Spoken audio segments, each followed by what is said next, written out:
menjadi orang tua itu adalah anugerah. Jadi patut sekali kita syukuri dan kita harus betul-betul menjaga amanah yang dititipkan Allah kepada kita untuk mengantarkan kita ke surganya.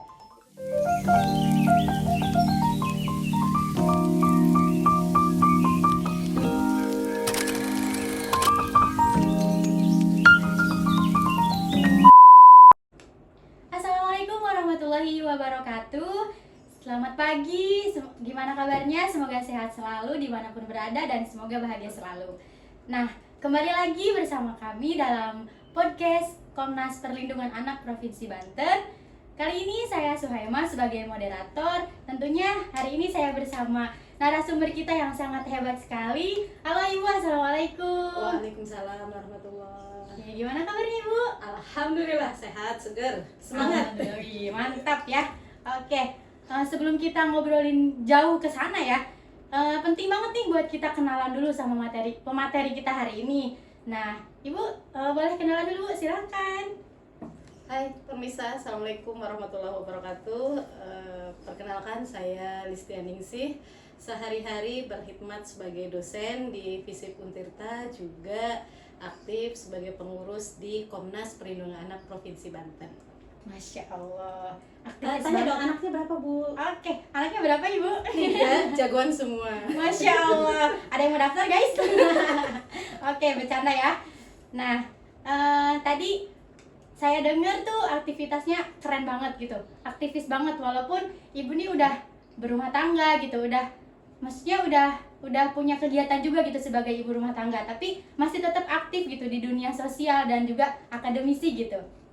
Nah, kalau misalkan untuk alasan kenapa sih ibu mau bergabung di Komisi Perlindungan Anak Provinsi Banten? Kalau boleh tahu itu alasannya apa ya Bu? Wah, banyak alasannya, tapi yang pasti adalah saya ingin mengabdikan diri begitu ya, menghibahkan diri saya untuk kemaslahatan anak-anak Indonesia ya pada umumnya dan Provinsi Banten pada khususnya. Waktu itu dimulai ya sejak tahun 2015. Ternyata angka kekerasan di Indonesia itu terus meningkat, terutama kekerasan anak. Nah, dari situ kok saya merasa terpanggil. Saya memiliki pengetahuan yang bisa dibagikan kepada para orang tua. Kebetulan saya juga hobinya adalah memberikan edukasi kepada masyarakat, sehingga kok saya tertarik gitu. Saya ingin berbagi bagaimana mengedukasi masyarakat untuk mencegah dan menangani kekerasan terhadap anak. Oke, keren sekali alasannya guys. Patut untuk kita tiru nih sebagai kaum milenial gitu. Ternyata jiwa sosial itu penting ditumbuhkan. Benar. Nah, gitu teman-teman. Nah, langsung aja nih. Pada penasaran gak nih kita mau bahas apa sih hari ini? Oke, kita hari ini akan membahas tentang menjadi orang tua yang bahagia. Nah, keren banget nih guys. Oke, langsung aja ya teman-teman semua. Nah, saya mau nanya sih gitu ke Ibu. Dengar dari tema yang bakalan kita bahas, menjadi orang tua yang bahagia. Yeah. Nah, dari statement itu gitu Bu, menjadi orang tua yang bahagia. Berarti selama ini ada nggak sih Bu gitu orang tua yang nggak bahagia gitu menjadi orang tua, gitu Ibu? Ada nggak sih Bu? Yeah.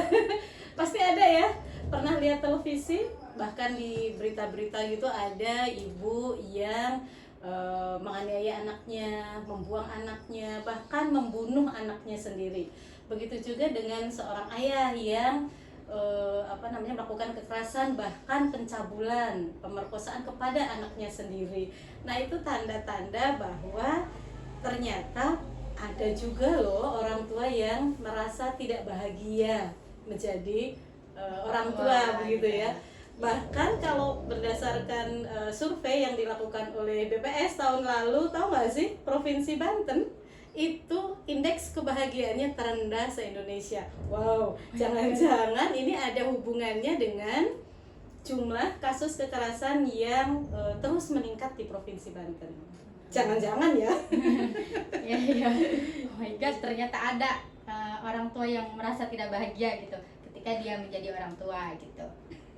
Nah, kira-kira apa sih Bu yang menyebabkan si orang tua ini dia merasa kayak malah terbebani gitu dengan perannya sebagai orang tua, merasa kayak wah saya rumit sekali gitu menjadi orang tua gitu.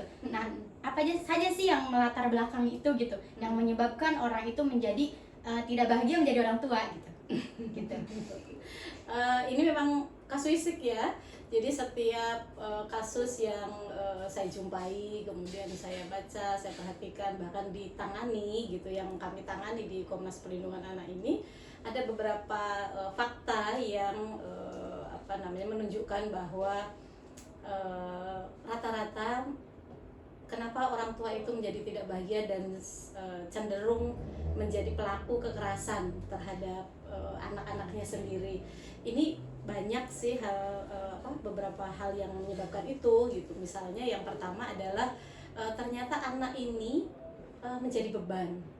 Jadi orang tua merasa punya anak itu punya beban gitu. Nah, biasanya ini terjadi atas anak yang tidak diinginkan gitu, anak yang lahir tapi dia nggak diinginkan Tidak gitu. diinginkan keberadaannya Misalnya gitu. ya tidak diinginkan kelahirannya ya, aduh kok aku hamil ya gitu. Nah ini biasanya akibat dari pergaulan bebas gitu, hamil duluan. Nah di di Provinsi Banten itu yang hamil duluan itu banyak, dan bukti bahwa para orang tua ini sudah zolim terhadap anak-anaknya itu juga banyak. Dulu di kasus di Kota Serang ada yang bayi baru dilahirkan dibuang di pinggir jalan. Kemudian di Kabupaten Serang juga ada kasus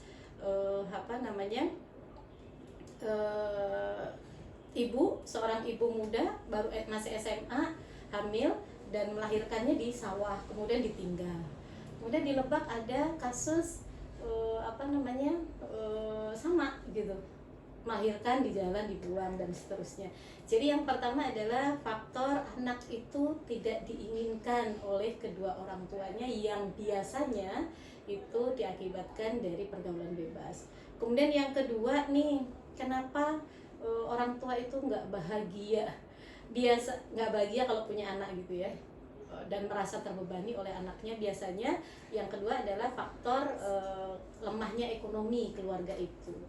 Di Lebak ada nih fakta, kasihan banget nih orang tua muda, kemudian karena himpitan ekonomi si ibu mau masak nggak ada beras, kemudian minta uang kepada suaminya dan tidak dikasih, kesel. Kemudian anak yang baru umur 15 hari dicekek, dianiaya begitu ya. Nah ini dia himpitan ekonomi tapi larinya ke anak gitu. Jadi anak ini dianggap menjadi beban orang tua. Begitu juga misalnya contoh lain, anaknya kebanyakan, pengen disekolahin nggak punya biaya, akhirnya anaknya dijual kepada om-om dan seterusnya. Itu ada kasus yang seperti itu. Jadi keterbatasan ekonomi itu menyebabkan kekerasan ya. Waduh, serem ya. Nah makanya nanti teman-teman nih para mahasiswa kalau mau punya suami itu harus cari yang mapan ya. Atau kita sendiri harus bahagia, harus mandiri begitu ya. Nah kemudian yang kedua, rendahnya atau keterbatasan pengetahuan tentang pola asuh orang tua. Ternyata dianggapnya mendisiplinkan anak itu dengan kekerasan, dengan dipukul itu efektif dan dibenarkan gitu. Nah itu masih umum dipahami oleh masyarakat luas, sehingga banyak sekali anak-anak menjadi korban kekerasan dengan dalih pendisiplinan gitu ya. Itu kenapa bisa begitu? Karena keterbatasan pengetahuan orang tua tentang pola asuh yang benar gitu. Nah kemudian yang paling dasar menurut saya adalah para orang tua itu kurang menyadari bahwa anak itu adalah amanah dari Allah Subhanahu wa Ta'ala, sehingga dia nggak bersyukur gitu. Aku itu sebetulnya dipercaya loh, aku sebetulnya itu diberi amanah loh, aku ini dianggap hebat loh sama Allah gitu. Dia nggak merasa begitu, sehingga dia anggap anak itu menjadi beban dan membuat dia nggak bersyukur, nggak bahagia menjadi orang tua begitu. Kalau saya saya kebetulan punya anaknya lama ya, setelah melahirkan, ya setelah menikah.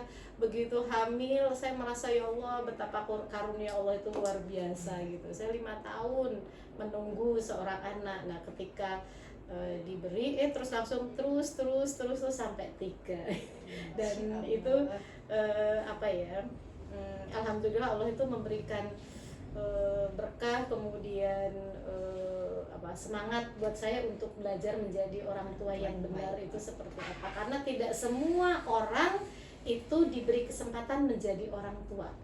Benar nggak sih? Benar banget. Iya benar ya, gitu kira-kira Mbak ya. Oke. Nah, tadi itu beberapa penyebab yang menyebabkan orang tua itu menjadi tidak bahagia gitu.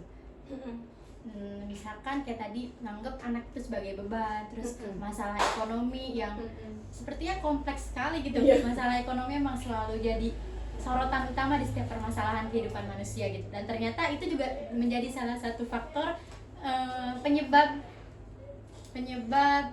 terjadinya orang tua yang tidak bahagia gitu.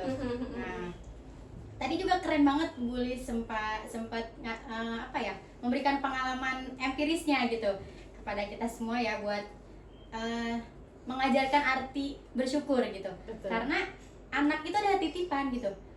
Namanya titipan ya harus dipertanggungjawabkan gitu. Betul. Oke. Nah, lanjut lagi nih Bu, saya masih punya pertanyaan, masih banyak. Oh iya. Masih banyak guys. Silakan. Nah, gini, kata bahagia ada dua objek gitu, orang tua dan anak. Menjadi orang tua yang bahagia itu ada 2 objek, ada 2 peran yang terlibat di dalam itu gitu. Nah, menyelaraskan arti bahagia untuk orang tua dan anak itu kayak gimana? Gini, kayak misalkan orang tua bahagia kalau misalkan anaknya gini. Tapi ternyata si anak tidak merasa bahagia gitu. Berarti kan bahagia hanya dalam salah satu pihak saja gitu. Tidak dalam kedua belah pihak gitu. Nah, gimana sih Bu caranya menyelaraskan kebahagiaan antara anak dan orang tua gitu? Anak bahagia, orang tua bahagia, begitu ya kira-kira ya. Mewujudkannya gimana sih gitu ya? Nah gitu. Bapak, ibu, anak bahagia. Gimana caranya gitu ya? Gitu. Yang pertama tentu saja orang itu bahagia jika kebutuhan akan hatinya itu terpenuhi. Dia merasa disayangi, dia merasa dihargai, dia merasa dihormati gitu ya. Dan dia dianggap ada dan dibutuhkan oleh orang lain gitu. Jadi jika anak itu diberikan kasih sayang kepada oleh orang tuanya, begitu juga orang tua itu ternyata disayangi oleh anaknya, insya Allah itu kebahagiaan itu akan muncul. Anak bahagia, orang tua bahagia. Jadi sebisa mungkin di dalam rumah itu tumbuhkan rasa kasih sayang, saling menghormati, menghargai, dan kebersamaan gitu. Jadi nggak boleh orang tua itu atas dasar sayangnya, aku ini sayang loh sama kamu, HP disita gitu ya, nggak boleh main, nggak boleh nonton, nggak boleh pacaran dan seterusnya. Itu bukan sayang yang sesungguhnya. Gitu ya. Jadi nanti kita harus belajar nih bagaimana meluapkan rasa kasih sayang kepada anak dan pasangan gitu. Kayaknya perlu nih calon bagi para calon orang tua ya. Kemudian yang kedua, bagaimana cara menghargai kemudian menumbuhkan kebersamaan itu kuncinya ternyata ada di komunikasi 2 arah. Rata-rata orang tua itu bersikap otoriter kepada anaknya. Orang tua punya visi misi yang dia bangun sendiri tanpa mendengarkan anak ini maunya apa gitu ya. Sehingga orang tua hanya berkutat kepada mengatur saja. Dek, kamu bangun jam segini, sholat, terus sarapan, berangkat sekolah, nanti pulang sekolah pulang ya, nanti pulang dan seterusnya. Anak tidak diberi kesempatan untuk mengekspresikan dia mau apa gitu. Sehingga jika orang tua hanya membangun komunikasi satu arah saja, top down aja, itu gak akan bahagia si anak. Dia akan menjadi objek penderita. Karena dia, kok bunda ini ngatur-ngatur, mama ini ngatur-ngatur aja, kan aku maunya ini gitu kan, aku maunya main, aku mau makannya ayam, kok dikasihnya daging begitu. Jadi komunikasi dua arah itu harus dilakukan. Kapan komunikasi itu efektif? Itu ternyata ketika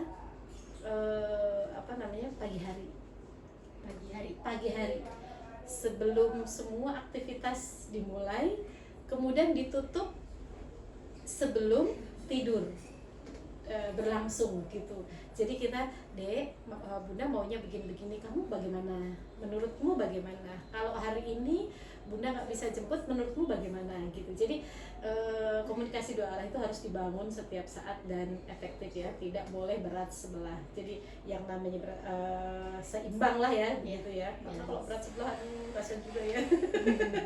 Nah terus ini penting juga nih, setiap anak adalah unik, punya karakter yang berbeda satu dengan yang lainnya. Anak saya 3 laki-laki, karakternya nggak ada yang sama, semuanya berbeda. Nah dengan demikian menerapkan pola asuh yang sesuai dengan karakter anak itu sangat penting.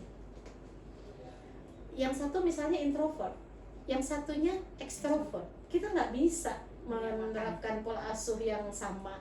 Misalnya yang satu laki-laki, yang satu perempuan, itu beda loh cara mengasuhnya gitu.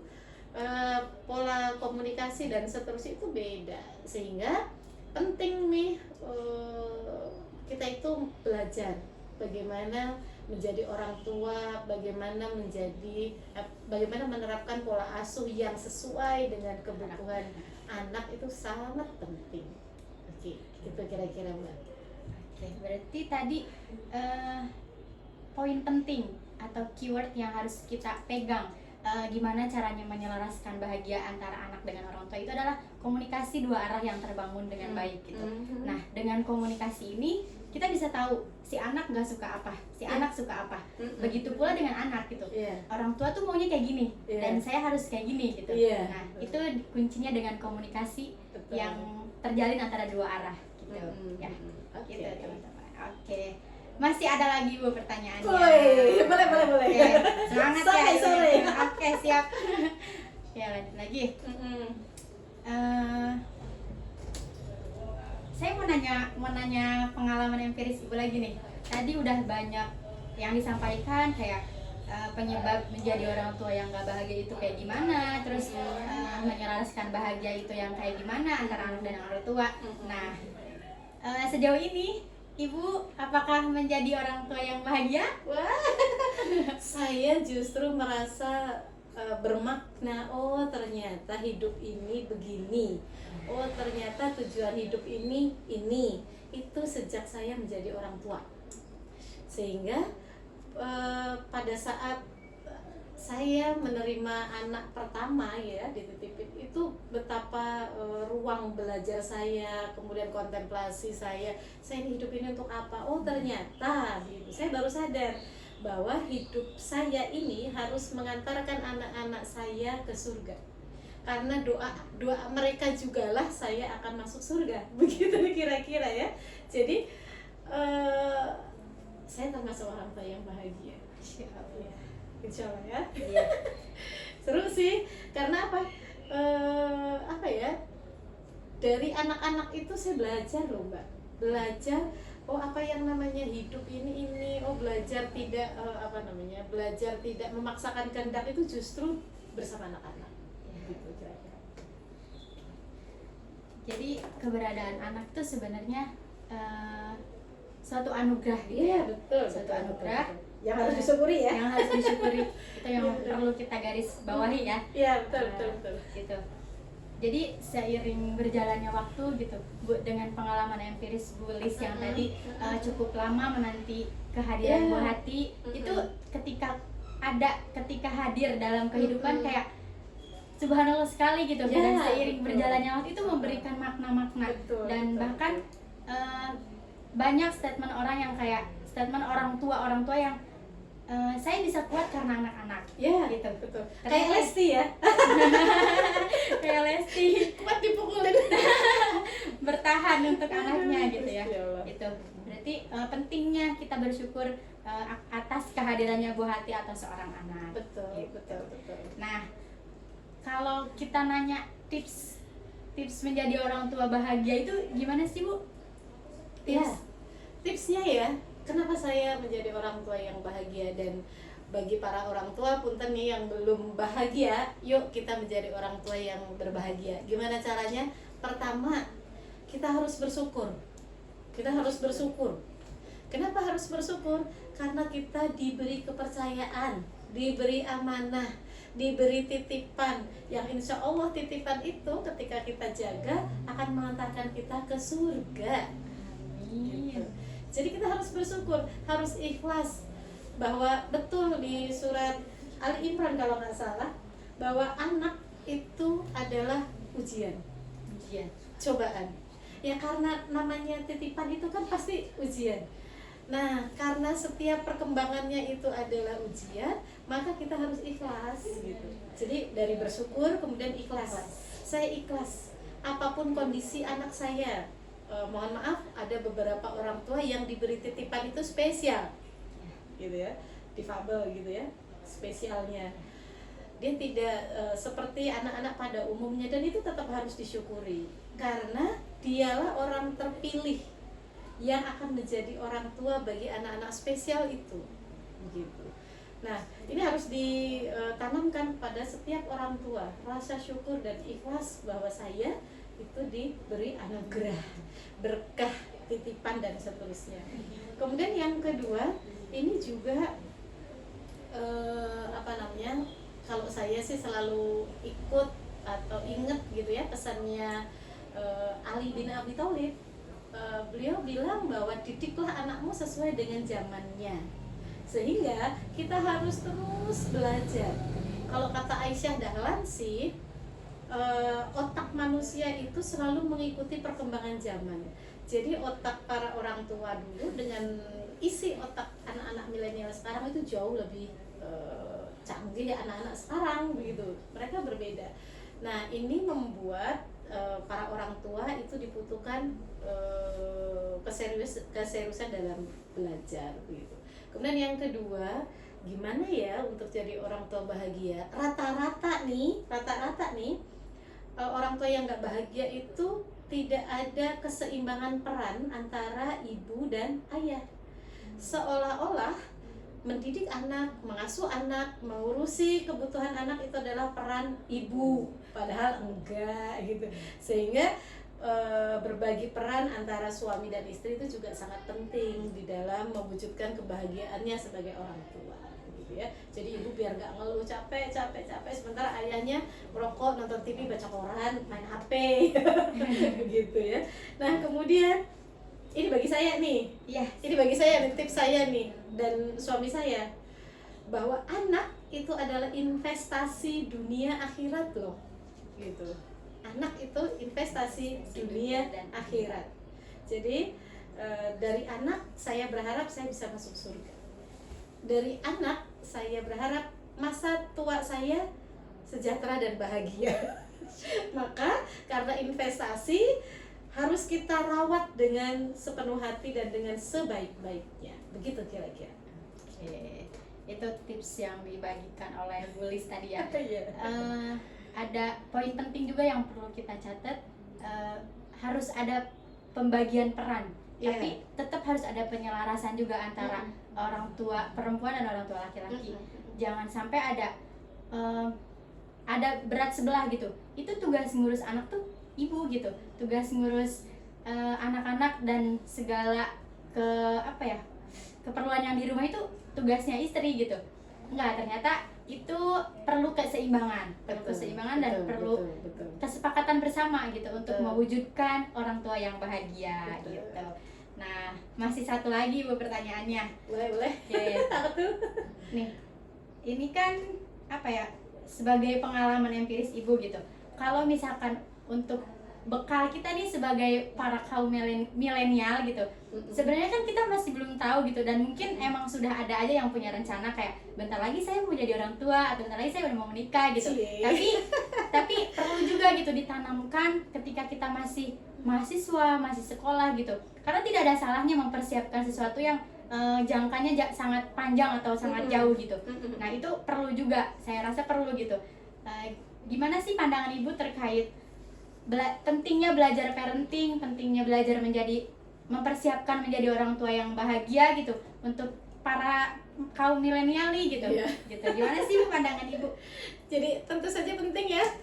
Kan semua mahasiswa, bahkan semua orang itu menjadi calon orang tua yang di dunia ini nggak ada tuh sekolah formal untuk menjadi orang tua. Ada nggak sih? Nggak ada.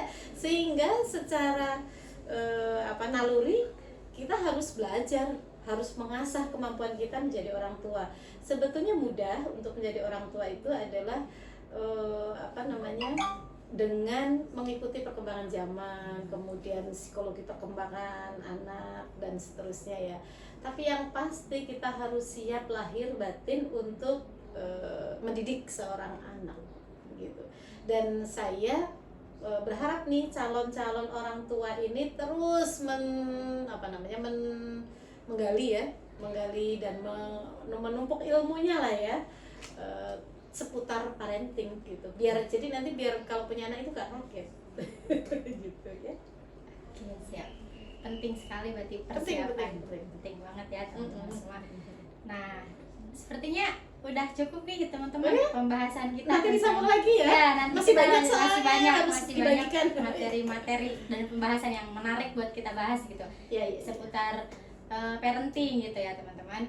Nah, sebelum kita akhiri diskusi kita kali ini, boleh Ibu memberikan closing statement untuk kegiatan hari ini, untuk masalah parenting, masalah menjadi orang tua yang bahagia gitu. Closing statement dari Ibu. Oke, terima kasih teman-teman yang dirahmati Allah, bahwa menjadi orang tua itu adalah anugerah.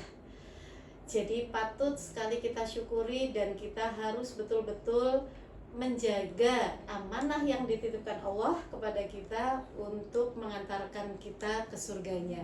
Itu kira-kira ya. Dan banyak yang bisa kita pelajari dari mulai saat anak itu masih dalam kandungan, bahkan sampai nanti kita lepas untuk ke kehidupannya sendiri.